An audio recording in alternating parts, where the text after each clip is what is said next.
ప్రభుత్వ ఉద్యోగం ఈ రోజుల్లో కష్టమైన విషయాల్లో ఇదొకటి. ఎంత చదివినా స్థిరమైన ప్రిపరేషన్ లేకుంటే సర్కార్ నౌకరీ చేసే అవకాశం దక్కదు.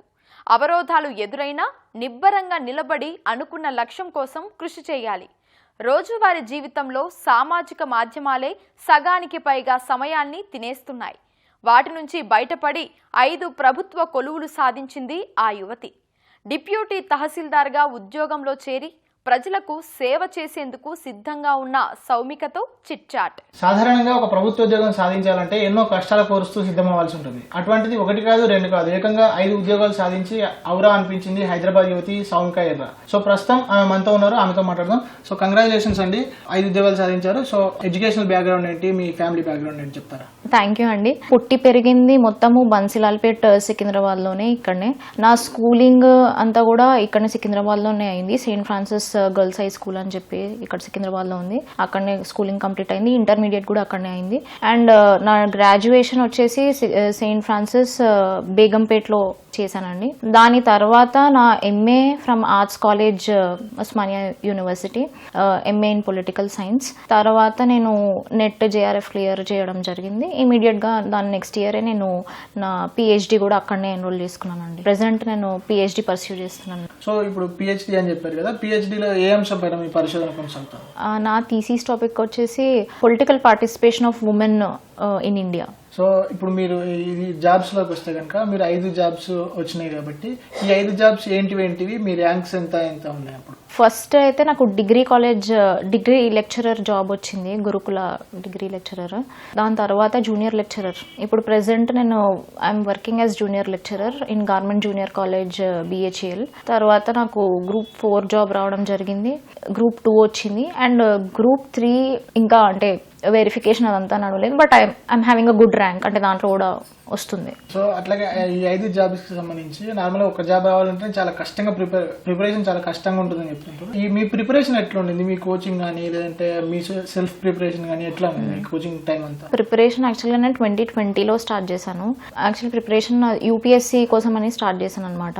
2 attempts యూపీఎస్సీ అటెంప్ట్స్ ఇచ్చినాను, కానీ ఐ కుడెంట్ క్లియర్, ప్రిలిమ్స్ కూడా క్లియర్ చేయలేకపోయినాను. దాని తర్వాత ఎప్పుడైతే ఇక్కడ మన స్టేట్ లో నోటిఫికేషన్స్ పడతాయి అని రావడం జరిగిందో అప్పటి నుంచి నేను ఇక్కడ స్టేట్ ఎగ్జామ్స్ కి సైడ్ వచ్చేసాను అనమాట. కోచింగ్ జాయిన్ అయ్యాను ఇన్స్టిట్యూట్, ఇక్కడ అశోక్ నగర్ లోని ఇన్స్టిట్యూట్ లో కోచింగ్ జాయిన్ అయ్యాను. అట్లా నేను స్టార్ట్ చేసినాను. లాస్ట్ 3 years నుంచి I was preparing exclusively for మన స్టేట్ ఎగ్జామ్స్ అనమాట. సో ఇప్పుడు గ్రూప్ 2 లో వచ్చినటువంటి మీ ర్యాంక్ ఎంత, మీ పోస్టింగ్ ఎక్కడ వచ్చే అవకాశం ఉంది, అదే ట్రైనింగ్ కానీ ఎప్పుడు ఉండే అవకాశం? నాకు గ్రూప్ 2లో నా ర్యాంక్ 220 అండి. యాక్చువల్లీ నా కేటగిరీలో ఉమెన్ టాపర్, నేను స్టేట్ ఉమెన్ టాపర్. అయితే నాకు చార్మినార్ జోన్ అండి నాది. సో పోస్టింగ్ కూడా ఇక్కడనే ఉంటుంది. నాకు వచ్చిన పోస్ట్ డిప్యూటీ తహసీల్దార్. ప్రిపరేషన్ గురించి వచ్చింది కాబట్టి నార్మల్గా నేను మీ గురించి ఒక ఆర్టికల్ చదువుతున్నప్పుడు చూశాను. ఇన్స్టాగ్రామ్ ని పక్కన పెట్టడం వల్ల నేను ఇది వచ్చానని చెప్పి కనిపించింది. సో ఏంటి ఆ స్టోరీ ఏంటి అసలు? నార్మల్గా అంటే యూత్ అంతా ఇన్స్టాగ్రామ్, ఫేస్బుక్ ఇవి ఇందులో పడి కొట్టుకుపోతుంటారు. సో దాని గురించి ఏం చెప్తారు? నేను ప్రిపరేషన్ టైంలో నేను రియలైజ్ అయినాను, అంటే ఈ సోషల్ మీడియా యాప్స్ వల్ల చాలా టైం వేస్ట్ అవుతుందని చెప్పేసి నేను కట్ డౌన్ చేయాలి అని అనుకున్నాను. That is how I kept away from social media. Instagram delete చేయడం ఇదంతా జరిగింది. ఆల్మోస్ట్ నేను సోషల్ మీడియా వాడడం, ఒక్క వాట్సాప్ ఒకటి వాడుతుండే, that is for my studies, దాని పర్పస్ కోసం వాడుతుండే తప్పితే మిగతా అంతా సోషలైజేషన్ కూడా చాలా తక్కువ చేసేసినాను. ఫ్రెండ్స్తో కలవడం ఇదంతా డిస్ట్రాక్ట్ కాకుండా ఉండడానికి I kept it very minimal. Dedication focus మొత్తం స్టడీస్ పైన ఉండే లాస్ట్ 3 years మాత్రం. సో అంటే నార్మల్గా ఇప్పుడు ఒక ఉద్యోగం సాధించాలంటే కొంతమంది చెప్తుంటారు 10 గంటలు చదవాలా, 15 గంటలు చదవాలా, ఇట్లా చెప్తుంటారు కదా. సో మీ ప్రిపరేషన్ లో మీరు ఎంత సమయం చదివారు? అంటే నార్మల్ గా క్వాలిటీ ఆఫ్ టైమ్ ఇంకొక పర్సెప్షన్ అది. సో ఏం చెప్తారు మీరు దానికి సంబంధించి? నేను ప్రిపరేషన్ కి వచ్చేసరికి ఎట్లా ఉండాలంటే కన్సిస్టెన్సీ ఇస్ ద కీ అని అంటారు కదండి. అది ఈ ఎగ్జామ్స్ కి అది కరెక్ట్ అండి. చాలా కన్సిస్టెంట్ గా వర్క్ చేయాలి, రిలీజియస్ గా చేయాలి. ఏమైతే చదువుతున్నామో అది రిలీజియస్ గా నిజంగానే మనం చదివింది గెయిన్ చేస్తున్నామా దాని నుంచి అనేది చూసుకుంటూ ఉండాలి. సో అట్లాగే మీ ప్రిపరేషన్ టైం మొత్తంలో కూడా మీ ఫ్రెండ్స్ నుంచి కానీ ఫ్యామిలీ నుంచి కానీ నార్మల్గా చాలా అబ్స్టాకిల్స్ ఎదురవుతుంటాయి మిగతా అన్నింటి నుంచి. సో ఆ అబ్స్టాకిల్ని ఓవర్కమ్ చేయడానికి ఫ్రెండ్స్ నుంచి కానీ ఫ్యామిలీ నుంచి కానీ మీకు సపోర్ట్ ఎట్లా ఉండేది? మీరు అవన్నిటిని ఎట్లా ఓవర్కమ్ చేశారు?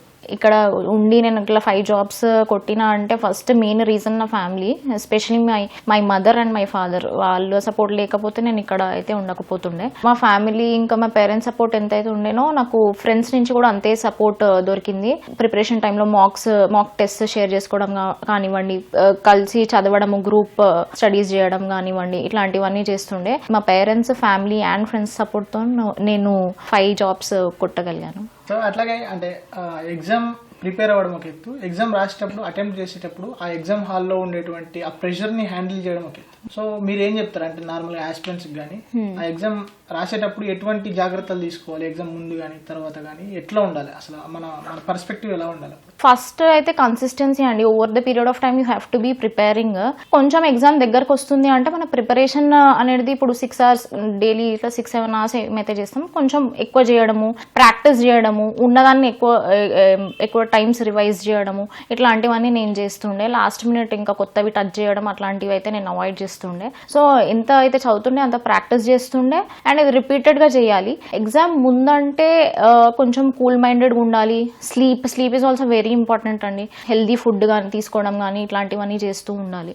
మీరు ఇందాక చెప్పినట్టు యూపీఎస్సీకి 2 సార్లు ట్రై చేసినా కూడా క్లియర్ చేయలేకపోయారని చెప్పారు. సో చాలా మంది ఒకసారి ప్రయత్నం చేస్తారు, వదిలేస్తారు, ఒకసారి ప్రయత్నం చేస్తారు, వదిలేస్తారు. వాళ్ళందరికీ కూడా అంటే మీరు అంటే గివ్ అప్ ఇవ్వకుండా ఉండాలంటే ఆస్పిరెంట్స్ అందరికీ మీరు ఇచ్చే సజెషన్స్ ఏంటి? ఫస్ట్ మనము ఎందుకు వస్తున్నాం అనేది క్లియర్ ఉండాలండి. First we have to be passionate about what we want to be. ఆ ప్యాషన్ ఉంటే గానీ మనము ఈ ప్రిపరేషన్లో సర్వైవ్ అవ్వడం చాలా కష్టము. ఎందుకు వస్తున్నాం అనేది, ఊరికే జాబ్ కోసం వస్తున్నామా, గవర్నమెంట్ జాబ్ అని ఆ క్రేజ్ కోసం వస్తున్నామా ఏంటి అనేసి మనం క్లియర్గా ఉండాలి బ్రెయిన్లో. ఇట్లా ఈజీగా ఫస్ట్ అటెంప్ట్ ఇట్లా వచ్చేయడం అట్లా ఉండదు. ఇట్లా ఇయర్స్ టుగెదర్ వేస్ట్ చేసే వాళ్ళు కూడా ఉన్నారు. అట్లా చేయకుండా వీ హ్యావ్ టు ఇంట్రోస్పెక్ట్ చేసుకోవాలి. How are we doing in the preparation అని చెప్పి, కాంపిటీషన్ లెవెల్లో మనం ఎక్కడ స్టాండ్ అవుతున్నాము, ఇట్లాంటివన్నీ we have to keep reading, giving marks, ఇట్లాంటివన్నీ చేస్తూ ఉంటే మనకు అర్థమవుతుంది మనం వేర్ ఆర్ వీ స్టాండింగ్ అని చెప్పి. దాంతో we have to decide like how అని చెప్పేసి. సో ఇప్పుడు ఉద్యోగం వచ్చేంత వరకు ఒక ఎత్తు, ఉద్యోగం వచ్చిన తర్వాత ఒక ఎత్తు, అంటే ప్రజాసేవలో ఉంటారు కాబట్టి. సో మీ లక్ష్యాలు ఏంటి నెక్స్ట్? అయితే ఇప్పుడు నాకు వచ్చిన పోస్ట్ డెప్యూటీ తహసీల్దార్ కదండి. ఇది related to land administration mainly and also general administration కిందకి వస్తుంది కాబట్టి పీపుల్స్ ఇంటరాక్షన్ చాలా ఎక్కువ ఉంటుందండి ఈ డిపార్ట్మెంట్కి. So through my job if I can touch different people's lives in a positive way, then that is my goal, and to have a meaningful impact on the people's lives, to get a good name for the department. నేను దానికోసం work చేస్తానండి. Thank you అండి, congratulations once again. Thank you అండి. So ఇవి మొత్తంగా సౌమిక గారు చెప్తున్నటువంటి విషయాలు. ఉద్యోగం సాధించడం అయిపోయిందని, తర్వాత ప్రజాసేవలో తన సేవల వల్ల తనతో పాటు అట్లాగే ప్రభుత్వానికి కూడా మంచి పేరు తెచ్చేందుకు, రెవెన్యూ శాఖకు కూడా మంచి పేరు తెచ్చేందుకు కృషి చేస్తానని చెప్తున్నారు. కెమెరామెన్ చిరంజీవితో శివరామకృష్ణ ప్రసాద్, ఈటీవీ న్యూస్, హైదరాబాద్.